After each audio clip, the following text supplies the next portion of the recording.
Izin boleh interupsi nggak Pak Ketua? Boleh Pak, silakan.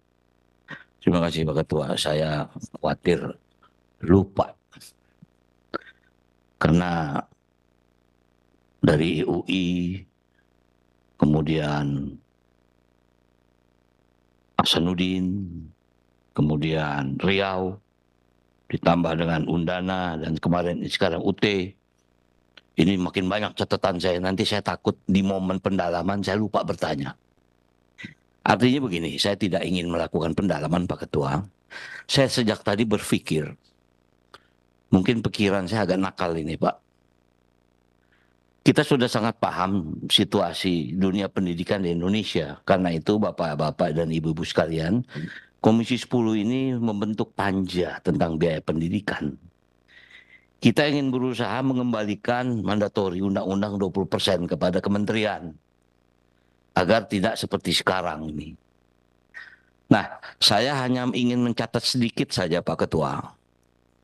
Hampir rata-rata, walaupun dengan tingkat kesulitan yang berbeda, hampir rata-rata semua universitas yang ada PTN dan swasta itu hampir di atas 10 tahun tidak pernah meningkatkan UKT-nya. Tadi saya berpikir nakal.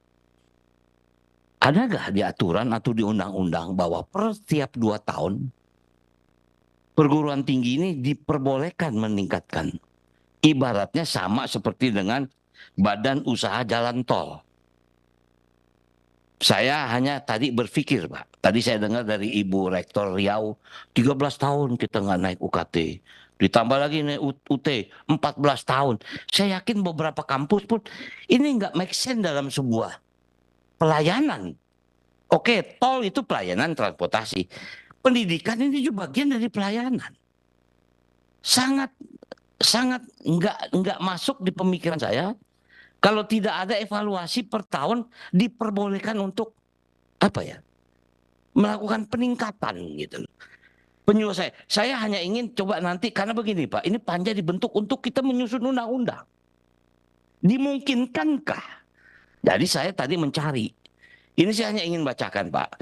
Secara khusus pasal 48 ayat 1 peraturan pemerintah nomor 15 tahun 2005 menyebutkan bahwa nah, penyesuaian tarif tol ini bisa diganti Pak.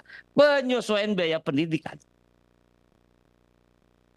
dilakukan setiap 2 tahun sekali berdasarkan evaluasi terhadap pengaruh inflasi. Dunia pendidikan juga mengalami inflasi. Dan peningkatan kualitas pelayanan jalan tol. Dunia pendidikan juga setiap tahun melakukan peningkatan pelayanan. Saya nakal nih Pak. Saya anggap dunia pendidikan sama dengan jalan tol. Karena tadi saya berpikir ada nggak pasal yang menyebutkan. Saya minta maaf, saya kaget. 12 tahun nggak pernah naik UKT, bagaimana mungkin? SPP naik, apalagi ini UKT. Nah jadi tadi saya berpikir gitu loh Pak.